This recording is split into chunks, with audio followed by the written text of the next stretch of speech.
Hi, my name is Nate, and I am here at Common Good City Farm. We wish you could be here with us, but we are glad that you can join us on this virtual farm field trip. I'm going to show you all about how we compost at Common Good City Farm. Compost is nature's way of recycling.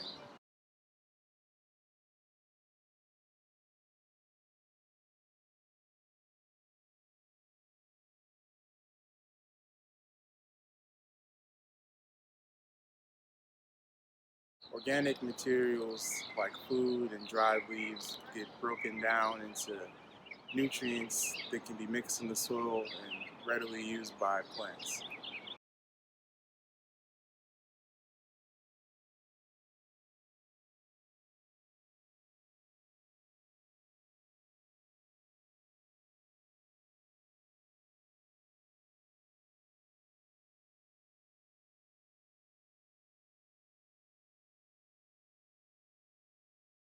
In order for composting to occur, you need a proper mixture of greens and browns. And what greens and browns are, they are nitrogen-rich and carbon-rich materials. Greens are all the nitrogen-rich materials like, the leaves from vegetables, any food scraps, like the plant-based food scraps, like old fruit peels and you know melons and all that, and then the carbon-based materials are like dried leaves or wood chips or paper. Those are usually brown.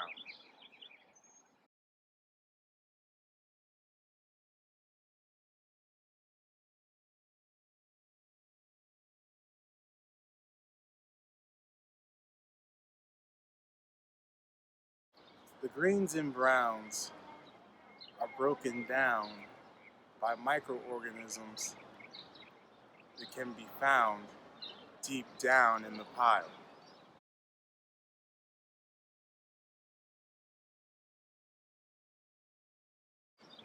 In order for the pile to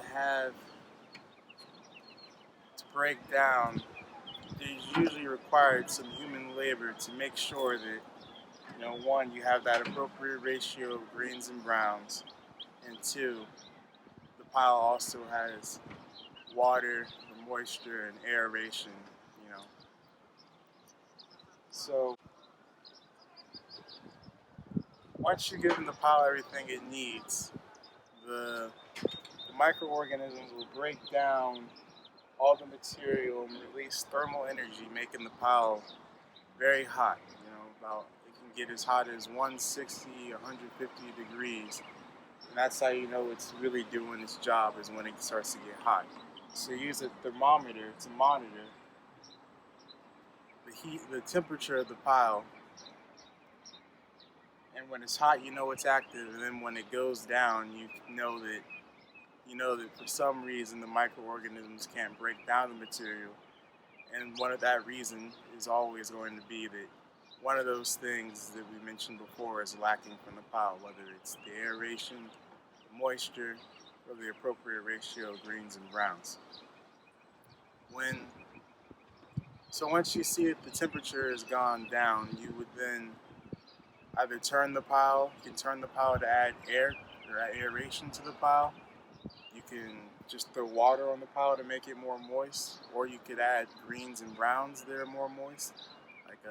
Like melons, rotten melons have a lot of water in them, but they would also be considered greens. So you could use certain greens to add moisture to the pile, or you would just add more green or brown material to the pile, and or do all those steps and just try and get it to become active again.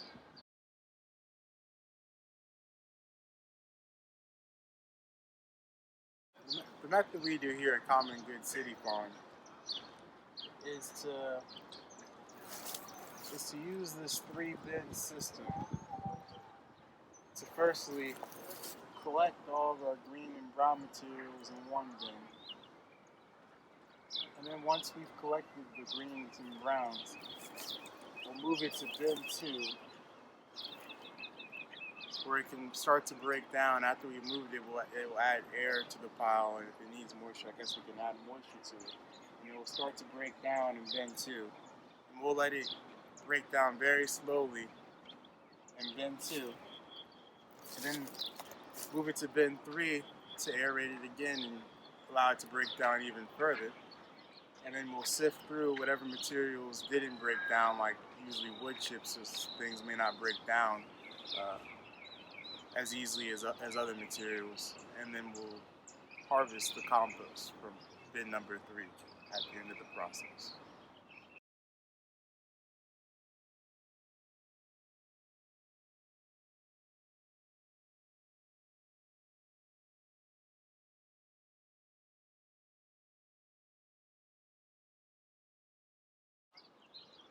Another way that we do compost is to use worms to break down organic material. And this is called vermicompost. Now this can be done by, this can be done in 2 ways. You could feed the worms your finished compost material out of one of these bin systems, or you could just directly feed worms your food scraps for them to break down. So in here, we got a bunch of worms and various other vermin living in here, eating materials and breaking them down. Find some worms. There's a worm. This is called a red wiggler worm.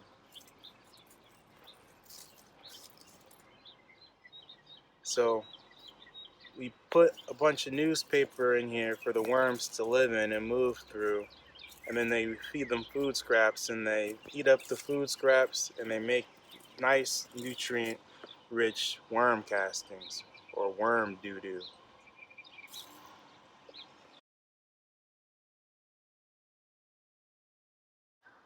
Here are some of the worms that are living in the bin. These are red wiggler worms.